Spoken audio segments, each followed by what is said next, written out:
बेटा एक बार मैंने वो कल वो तो पढ़ता ही दिया था, तो मैं क्या कहते हैं,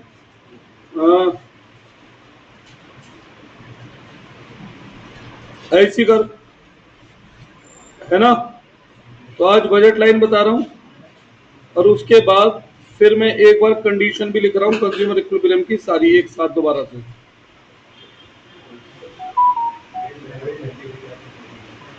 शुरू कर सकते हैं क्या?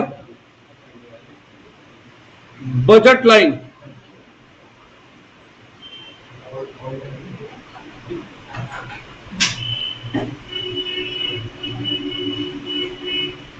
बजट लाइन का मतलब क्या होता है? तो भाई it is a graphical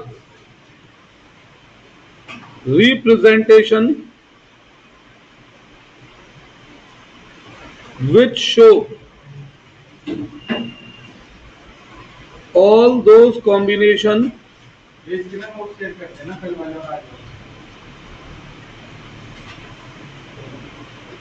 which can be purchased by a consumer by spending his entire income।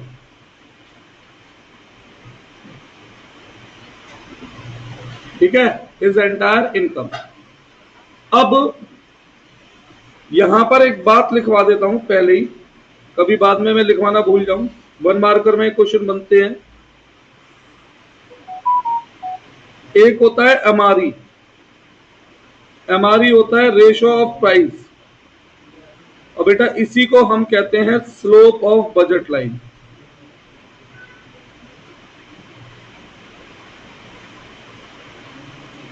ठीक है, ऐसे ही ये ऐसी चीजें बनवाकर में ज्यादा पूछी जाती है बेटा। एक होता है MRS X Y, that is MU X upon MU Y, ये होता है स्लोप ऑफ आईसी कर्व। ऐसे पॉइंट एमसीक्यू में ज्यादा पूछे जाते हैं, ठीक है ना। इसे क्या कहते हैं, स्लोप। अब बजट लाइन पे आते हैं वापस। अब अगर मैं बजट लाइन को समझाने के लिए एक एग्जांपल दूं,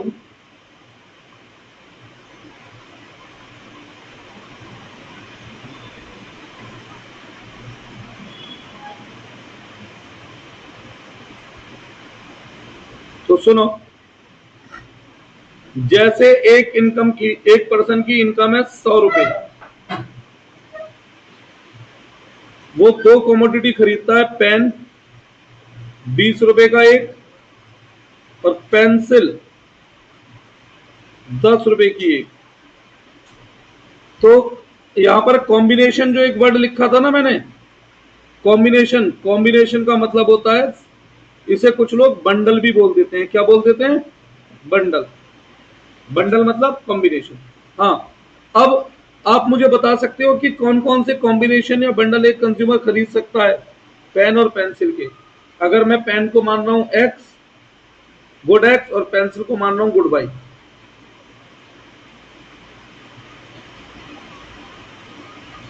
बता सकते हैं? नहीं भाई, किसी भी हालत में कितनी इनकम खर्च करनी है? ठीक है, अब इसे मैं ऐसे लिखता हूं, price X quantity X plus price Y quantity Y. X का प्राइस कितना है? 20। अगर मैं इसकी 0 कमोडिटी खरीदता हूं तो कितने रुपए खर्च हुए? तो पेन है 10 रुपए का, तो उसकी मैं मैक्सिमम कितनी कमोडिटी खरीद सकता हूं? तो एक बंडल बना 0:10। ठीक है, इनकम अभी भी 100 रुपए है। अगर मैं एक पेन खरीदता हूं, कितने रुपए खर्च हो चुके? कितने बचे? 80। तो कितने पेंसिल? तो दूसरा कॉम्बिनेशन बना 1:8। इसे कहते हैं बंडल या कॉम्बिनेशन, जो आपको कहना है। फिर मैं अगर 100 रुपए खर्च करने हैं, क्योंकि इनकम क्या है? कॉन्स्टेंट। तो 20, अगर पेन 2 खरीदता हूं तो पेंसिल कितनी खरीद पाऊंगा? 6, 60 रुपये तो बचे। तो कॉम्बिनेशन क्या बना? अब तुम्हें एक मजेदार बात याद दिलाऊं, तुम्हारा जो 11वीं का पेपर हुआ था छबीन लास्ट वाला, उसमें ये क्वेश्चन आया था ऐसे सेट बनाने के लिए 4 नंबर का। 100 रुपए फिर खर्च करने, 20 का पेन, अगर मैं 3 पेन खरीदता हूं तो पेंसिल के लिए कितने रुपए बचे? अब 40, तो कितनी पेंसिल खरीद पाऊंगा? तो ऐसे कॉम्बिनेशन बना सकते हैं आप।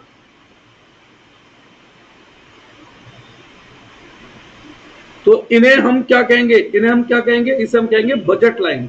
बजट लाइन का मतलब एंटायर इनकम स्पेंड होनी जरूरी है। यहां पे हर बार कितने रुपए खर्च हो रहे हैं? 100 रुपए। तो हम कह सकते हैं equation of budget line is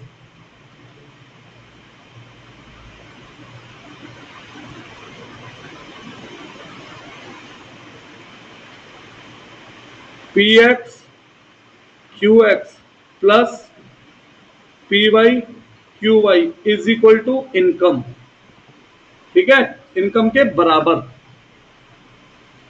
इसी चीज को मैं ग्राफ से भी निकाल सकता था, दिखाऊं?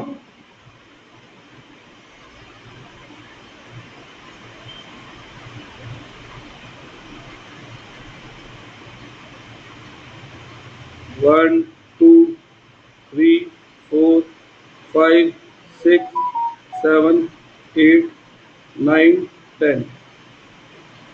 1, 2, 3, 4, 5, 6। ये है कौन सा गुड? एक्स। और ये कौन सा गुड है? वाई।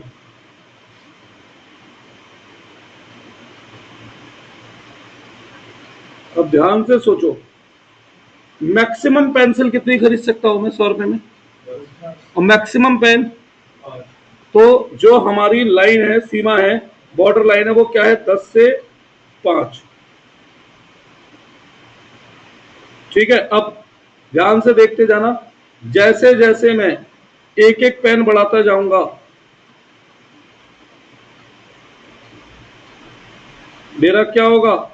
पेंसिल का सेक्रीफाइस होता जाएगा, दिख रहा है? फिर मैंने एक पेन और बढ़ाया, तो कितनी पेंसिल ले पा रहा हूं अब मैं?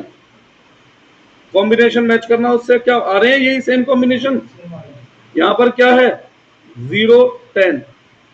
एक पेंसिल आते ही एक पेन आते ही पेंसिल कितनी रह गई? 8। दो पेन आते ही पेंसिल कितनी रह गई? 6।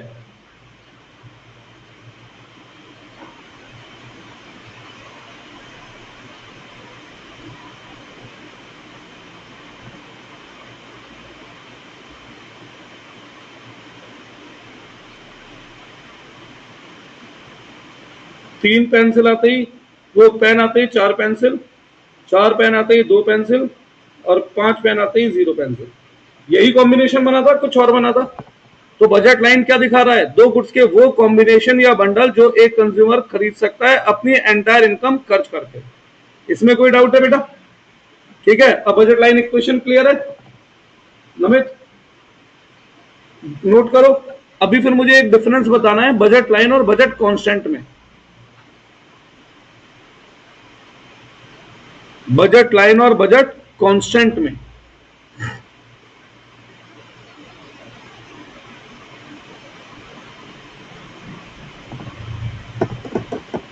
आज मुझे कंज्यूमर इक्विलिब्रियम खत्म करना है। अगली 3 क्लास में मैं कोई नया टॉपिक नहीं पढ़ाऊंगा। अब मैं consumer equilibrium, demand, producer equilibrium, supply, production function, cost, इन सब के क्या कराऊंगा? केवल एमसीक्यू कराऊंगा अगले 3 क्लास में। क्योंकि मुझे ऐसा लगता है कि ज्यादा नहीं तो कम से कम 12-13 एमसीक्यू तो इन्हीं चैप्टरों से आ जाएंगे इको में। कम से कम 12-13, ज्यादा भी, पर मिनिमम 12-13।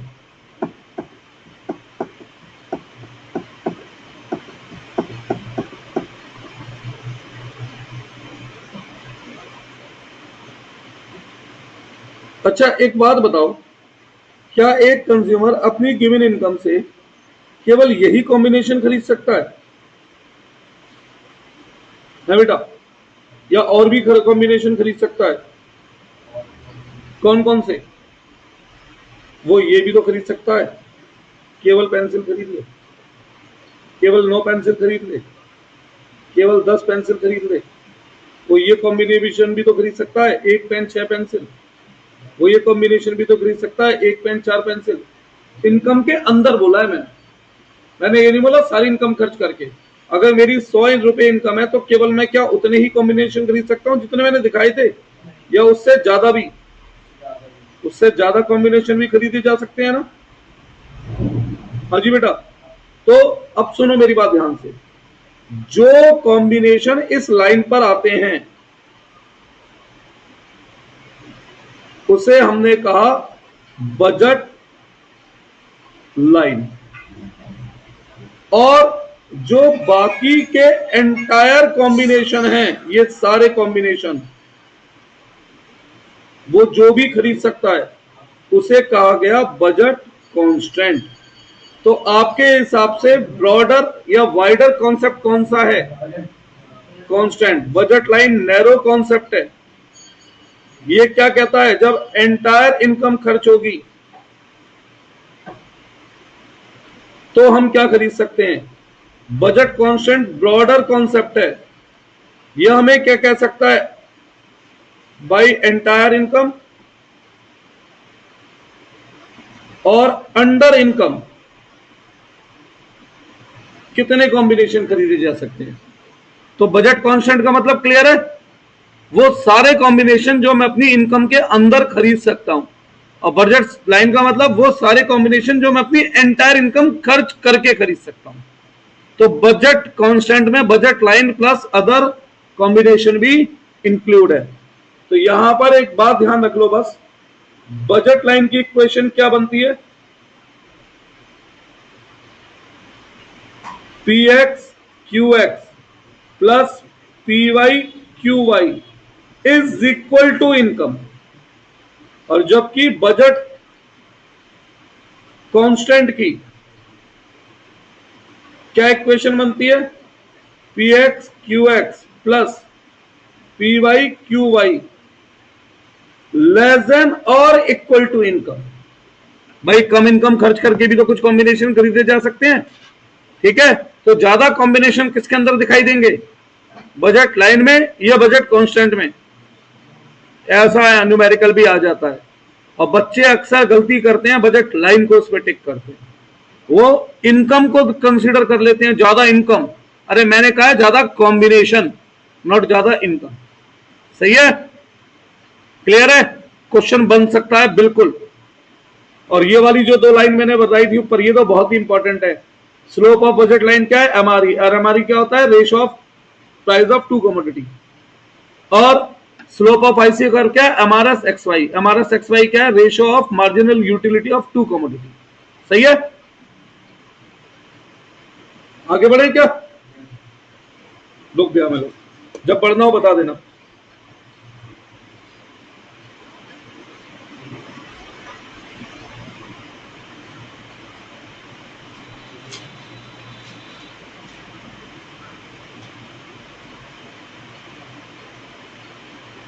दिन बीतते जा रहे हैं, अब 25 से बचे हम भाई। तो बेटा दिन भी कम बचे ना, ये तो सोचो आप घर के 10 दिन तो मैं उसको उम्मीद रहा हूँ, तो 8-10 दिन की वही पेपर से करना है, नंबर पे बता दें। और एक पेपर कराऊंगा तो 1 घंटा तो मिनिमम मुझे लगेगा, क्योंकि मैं तो पॉइंट पे आंसर के अलावा आपको क्या दूंगा।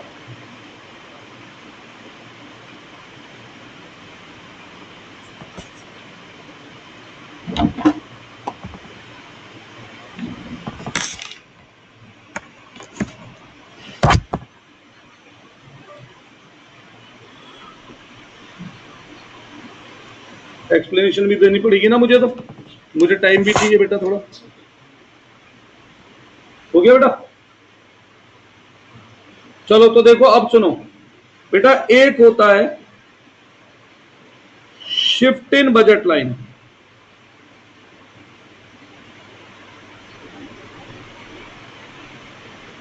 और एक होता है रोटेशन इन बजट लाइन। क्या पता इसके भी रीजन पूछ लिए जाए। मैं हार्डकोर थ्योरी के रूप में नहीं लिख रहा हूं, मैं समझाने वाले एस्पेक्ट में लिख रहा हूं। अब देखो बेटा, जैसे ये हमारी पुरानी बजट लाइन है,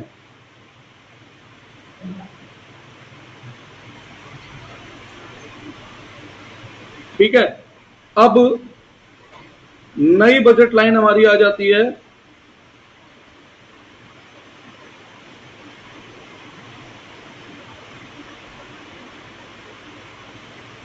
अब हमारी नई बजट लाइन आ जाती है यहां।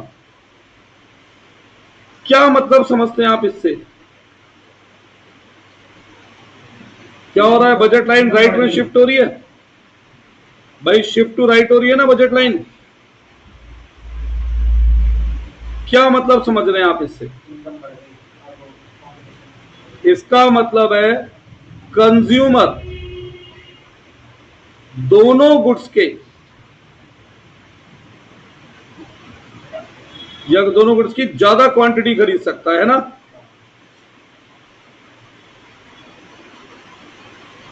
ऐसा कब होगा? When income of consumer rise. और भी कोई रीजन हो सकता है? बिल्कुल। तो इसके कितने रीजन है? दो। इनकम ऑफ कंज्यूमर राइज, और दूसरा reason price of both commodity fall.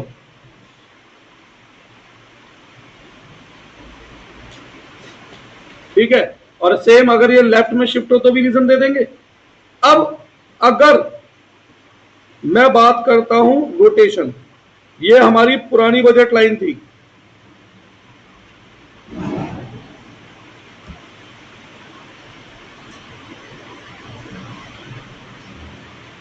और ये हमारी नई बजट लाइन है। अब इसका मतलब क्या है?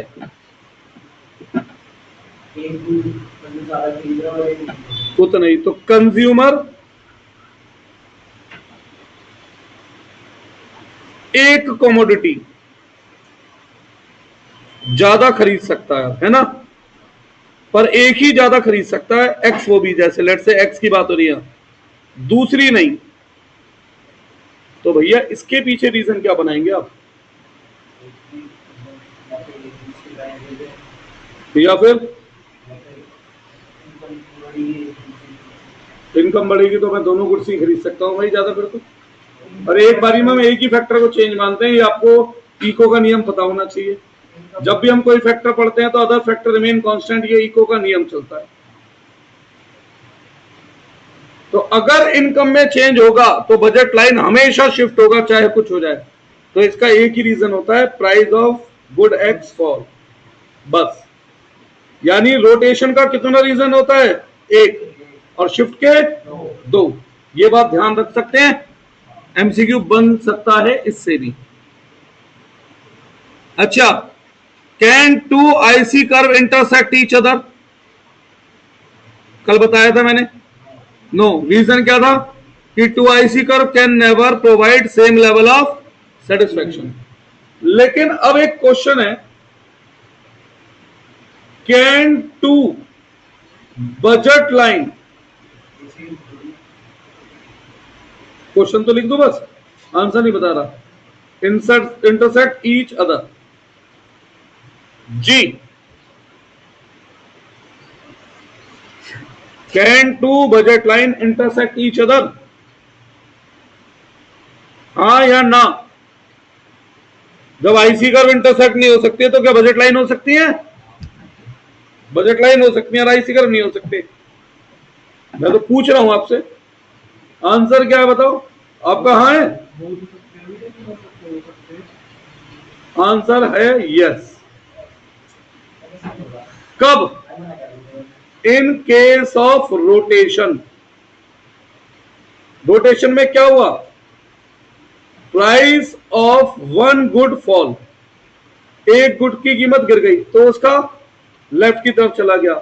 अब price of second good rise, तो भैया ये सिचुएशन है वो। तो यहां पे देखा जाए तो गुड एक्स का कीमत गिर गई है, उसकी ज्यादा क्वांटिटी खरीद पा रहा है, और गुड वाई की कीमत बढ़ गई है, उसकी कम क्वांटिटी खरीद पा रहा है। ठीक जी। अब वापस आता हूं कंडीशन ऑफ कंज्यूमर इक्विलिब्रियम पर। एक बार कल वाला चार्ट मैं दोबारा बना देता हूं थोड़ा साफ साफ। ठीक, एक वाला कल वाला चार्ट मैं दोबारा बना देता हूं पूरा साफ साफ।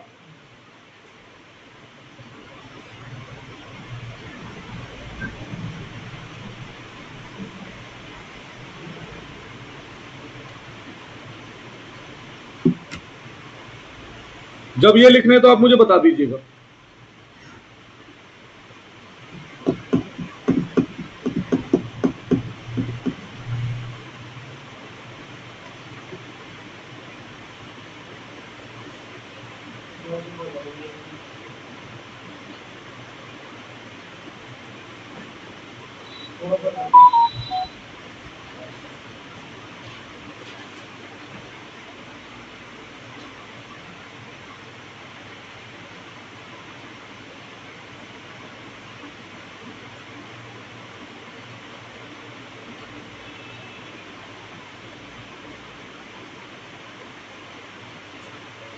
कौन कौन छुट्टी पे है?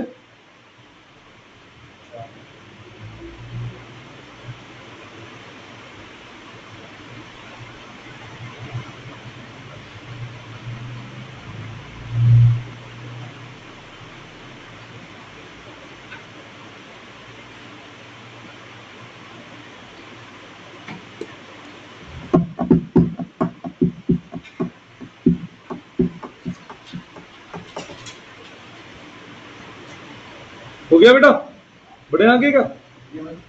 अच्छा बेटा, आज तुम्हारा उसका बैच होता है क्या, बीएसटी वाला? है बीएसटी वाला सर आज की जगह कल लेंगे।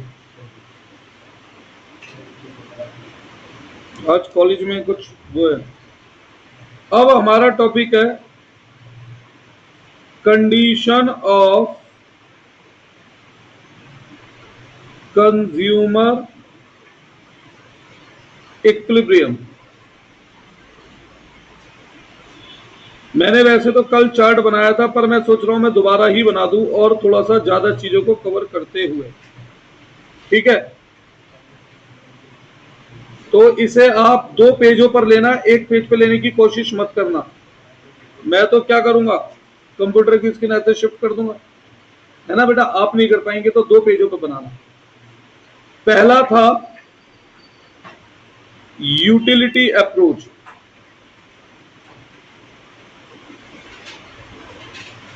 इसे देने वाला कौन था, एल्फ्रेड मार्शल। क्योंकि ऐसा भी तो हो सकता है कि एग्जाम में हमसे पूछ लें अप्रोच किसने दी। दूसरी अप्रोच है आईसी कर्व अप्रोच। इसे देने वाला कौन था, प्रोफेसर जे आर हिक्स। तो इसलिए इसे हिक्सन अप्रोच भी कह देते हैं। क्या बोल देते हैं इसे, हिक्सन अप्रोच। अब यूटिलिटी अप्रोच का दूसरा नाम है कार्डिनल अप्रोच। क्या नाम है इसका, कार्डिनल अप्रोच। जबकि आईसी कर्व का दूसरा नाम है ऑर्डिनल अप्रोच।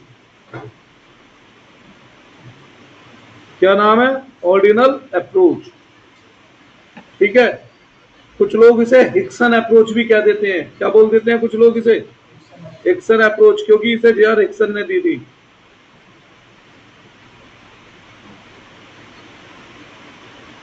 अब सबसे पहले दोनों अप्रोच के अंदर लिख रहा हूं मैं इनकी एजम्पशंस क्या क्या हैं। कार्डिनल अप्रोच की एजम्पशन क्या है, सबसे पहले ये कहता है यूटिलिटी कैन बी मेजर।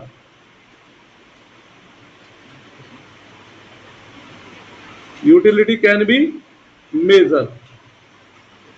किस में मेजर होती है यूटिलिटी, बता चुका हूं मैं, यूटिल्स में। अब अगर यूटिलिटी मेजर की जा सकती है तो दैट इज, यहां पे ये यूटिलिटी क्या है, क्वालिटेटिव क्वांटिटेटिव है, यूटिलिटी इज क्वांटिटेटिव है, यानी कि क्योंकि मेजर की जा सकती है। तीसरी अप्रोच और तीसरा वो कंज्यूमर इज रैशनल। देखो कंज्यूमर इज रैशनल का मतलब क्या होता है? कंज्यूमर को पता है उसे क्या चीज ज्यादा अच्छी लगती है और क्या चीज कम अच्छी लगती है, तभी तो वो डिसाइड करेगा कि मैं क्या खरीदूं या क्या ना खरीदूं, है ना? या कब तक खरीदूं, कितना खरीदूं। चौथा, price of commodity is given. Given का मतलब होता है कांस्टेंट।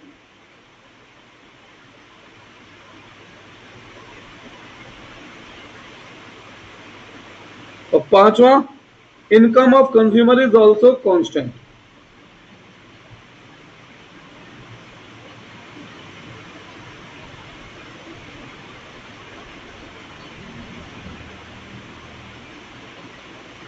ठीक है जी।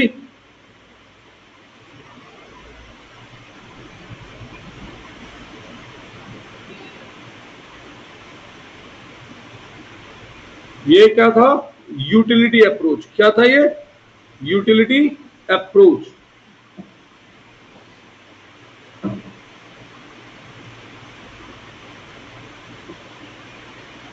अब इस यूटिलिटी अप्रोच के अंदर फर्दर दो किस सिचुएशन थी? वैसे कल भी लिखा होगा पर लिख लो, दोबारा लिख ही रहे हो तो चलो। पहली, in case of single commodity.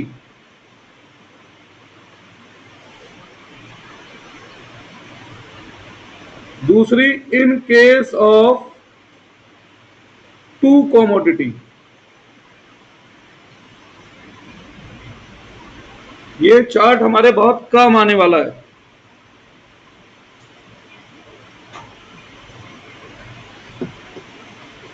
क्या टाइम हो रहा है? 12। बस 15 मिनट का है चैप्टर।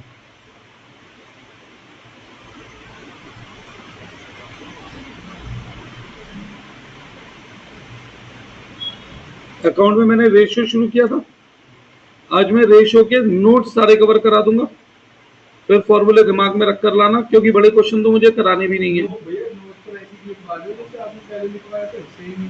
हाँ सेम सब कुछ। उसमें भी पहले मैंने एमसीक्यू को ध्यान में रख के तो लिखवाए थे टेबल फॉर्म में। अब in case of single commodity में प्रोड्यूसर इक्विलिब्रियम की कंडीशन क्या होती है? Marginal utility in term of money is equal to price of commodity. और marginal utility in term of money कैसे निकलती थी? मार्जिनल यूटिलिटी इन यूटिल्स को डिवाइड कर दो किससे? Marginal utility of ₹1 in util से। यही थी ना? Is equal to price of commodity.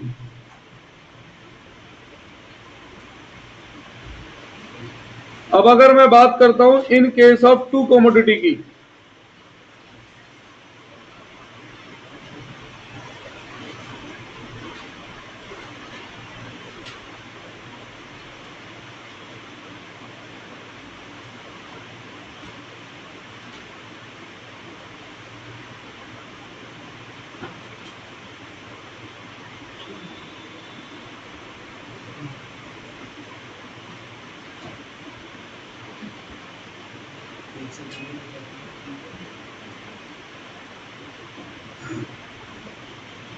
तो यहां फर्दर दो सिचुएशन थी। पहली, if price of both the commodity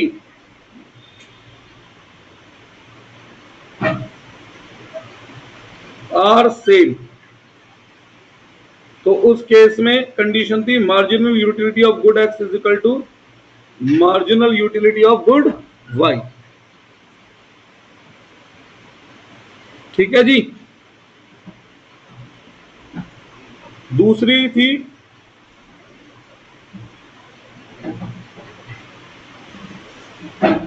if price of both the commodity differ.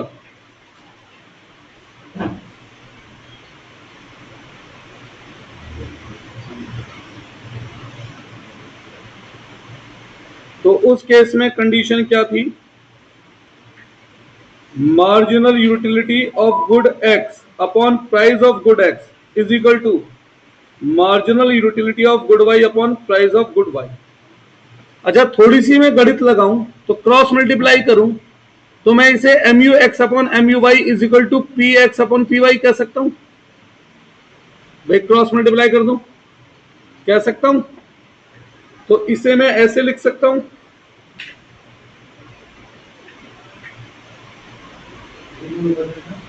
एक सेकंड बेटा, बस ये पूरा लिख दो बस। और M U X upon M Y मैंने क्या बताया था, क्या होता है ये? M R S X Y होता है। और P X upon P Y अभी ऊपर ही बताया था, इसे हम कहते हैं marginal rate of efficiency, M R E. तो ये कंडीशन हो गई। थोड़ा सा मैंने बेहतर तरीके से लिखवा दिया है, बताओ कहां से ऊपर करूंगा?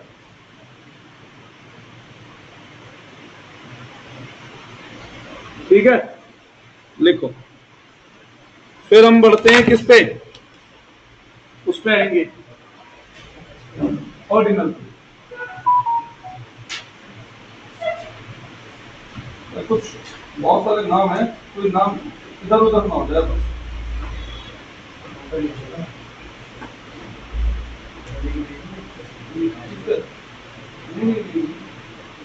उसमें तो सब नहीं समझ में आएगा, सब उल्टी सीधी बिल्डिंग है, बस मेरे को ये आइडिया लग गया। भैया इको की नहीं हो पा रही, इको में सिलेबस में बहुत सारे वो हो रहे हैं, अकाउंट की हो गई है, आज उठा दूंगा। इको की जो मैं सोच रहा हूँ सैंपल कभी ऑर्डर कर दूंगी। क्वेश्चन तो मैं देते ही रहूंगा सबके।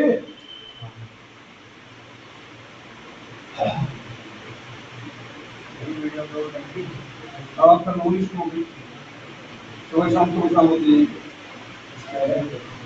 अभी मैं लिंक भेज दूंगा।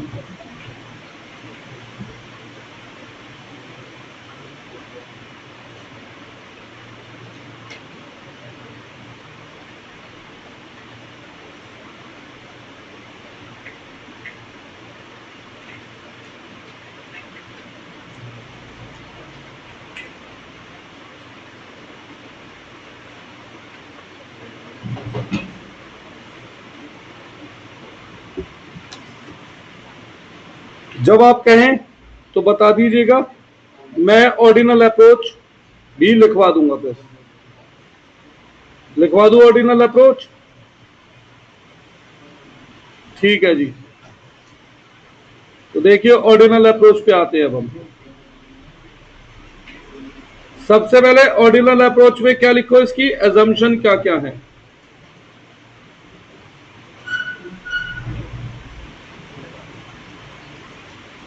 सबसे पहले कंज्यूमर बिहेव रैशनली, मतलब कंज्यूमर में अकल है, उसे क्या कम अच्छा लगता है, क्या ज्यादा या क्या अच्छा लगता है ना।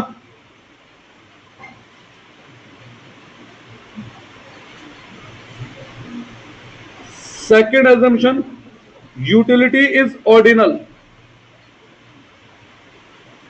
ऑर्डिनल का मतलब हो गया एक तरीके से यूटिलिटी जो है ना फील की जा सकती है, वो मेजर नहीं की जा सकती। ठीक, तो यानी कि क्या है यहां पर, वो क्वालिटेटिव है। क्या है यहां पर, वो क्वालिटेटिव है।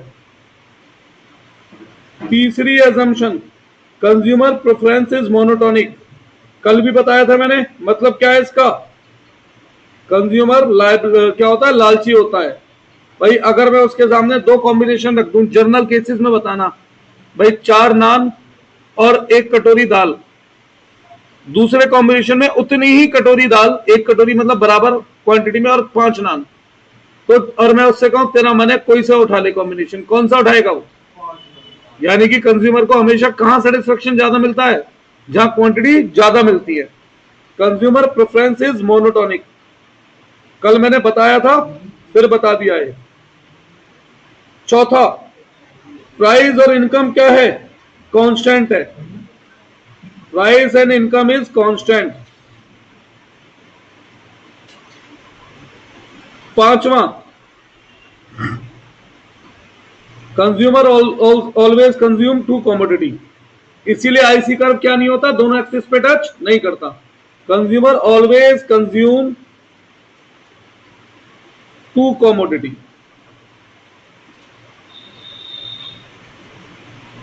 ये एजम्पशन है, लिख लो। फिर आता हूं कंडीशन पे। कंडीशन है दो। कंडीशन है कितनी? दो।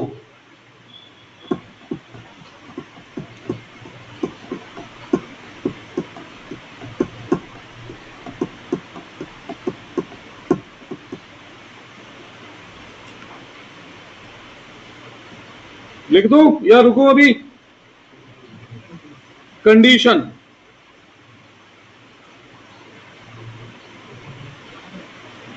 पहली,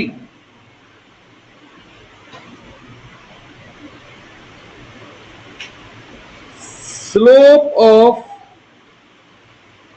budget line is equal to slope of IC curve. That is, इसी भाषा का मतलब क्या है? Budget line is tangent to IC curve. Budget line is tangent to IC curve. इसी का एक और मतलब बनता है P X upon P Y is equal to M R S X Y. M R S X Y का मतलब क्या था? M U X upon P x लिखवाया था मैंने। तो इसे मैं ये भी कह सकता हूं, that is M R E is equal to M R S. और सेकंड कंडीशन क्या है? आईसी कर्व क्या होता है बेटा? कॉन्वेक्स होता है ना, पढ़ा था ना।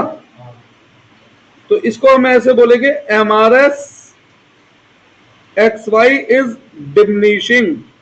मैंने कल रीजन भी बताया था इसका, कॉन्वेक्स क्यों है? क्योंकि हमारा एक्स वाई क्या है?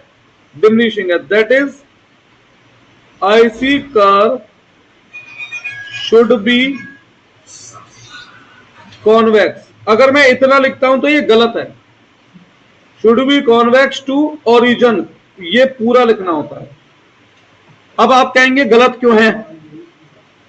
सभी लोगों ने 10th तक की मैथ्स पढ़ी है? हाँ जी साहब, फोन रख दें जरा, मेरी बात का जवाब दे। सभी लोगों ने 10th तक की मैथ्स पढ़ी है? ये कर्व है, ये कॉन्वेक्स है कॉनकेव है? भाई साहब डिपेंड करता है। अगर मैं ए पॉइंट की बात करूं तो ए पॉइंट से भाग रहा है, उसके लिए कॉनकेव है। मैं बी पॉइंट की बात करूं तो बी पॉइंट की तरफ भाग रहा है, उसके लिए कॉन्वेक्स है। ठीक है, यही है। साइंस में या कहीं तो होगा, फिजिक्स में होगा 10th तक की, मैथ्स में या किस भाई मेरे को तो पता नहीं, 30 साल हो गए छोड़े हुए 10th। तो अब ध्यान से सुनो मेरी बात। ओरिजिन किसे कहते हैं? ओ को। ये है बजट लाइन। यहां पर कहीं भी मेरे को इस आईसी कर्व पे कंज्यूमर इक्विलिब्रियम नहीं मिलेगा, क्योंकि टेंजेंट पॉइंट नहीं है। यहां पर भी नहीं मिलेगा। कहां मिलेगा? यहां, जहां पर आईसी कर्व और बजट लाइन क्या है? टेंजेंट है। ये पूरा का पूरा कंज्यूमर इक्विलिब्रियम समाप्त होता है। कंज्यूमर इक्विलिब्रियम करा चुका हूं, डिमांड करा चुका हूं, प्रोडक्शन फंक्शन करा चुका हूं, कॉस्ट करा चुका हूं, रेवेन्यू करा चुका हूं, प्रोड्यूसर इक्विलिब्रियम करा चुका हूं और सप्लाई। अब मैं केवल 3 क्लास इनके क्वेश्चन कराऊंगा, मैं आपको ये नया टॉपिक नहीं पढ़ाऊंगा, क्योंकि अब के बाद हर दिन मतलब एक चैप्टर खत्म किया जा सकता है, एक्सेप्ट इनकम एंड एम्प्लॉयमेंट। उसमें कितने दिन लगेंगे? मिनिमम 2 से 3 दिन। अदरवाइज हर चैप्टर हम कितने समय में खत्म कर सकते हैं? 1 दिन में। ठीक है जी। तो मैं 3 दिन पहले क्या कराऊंगा? केवल